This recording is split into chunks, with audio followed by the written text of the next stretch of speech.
it's Phoebe and today I'm sat here with Richard from Design for Space to share more about EcoPly. Low formaldehyde plywood, it's not new in the market, is it? So what is different? So-called low formaldehyde plywood doesn't come with a definition on the emulsion level, but it may still exceed Singapore Standard 554-2016 at 0.08 ppm. Our EcoPly is tested 0.0137, which is the highest rated plywood under SS 554-2016. Is it true that there is no formaldehyde on plywood except the glue that it's used? Formaldehyde is naturally present in small amounts in wood and can be emuted from plywood even without the use of adhesive. But so-called low formaldehyde plywood, 99% of carpenters are still using normal glue, which causes high VOC emulsion level. The glue causes formaldehyde, then why do they still use this normal glue? Time, cost, availability, or the lack of awareness about the potential health risks is the main factor. So how do we ensure that the carpenter doesn't mix up your EcoPly with normal plywood? Take a look at this. Can you see any difference? There's a difference in color, but it's a bit more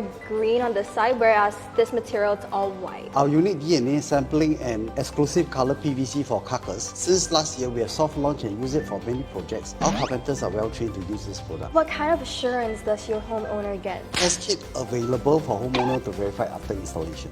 Design for space where dream homes come true. Shop now at excelhw.com.sg, a Singapore brand.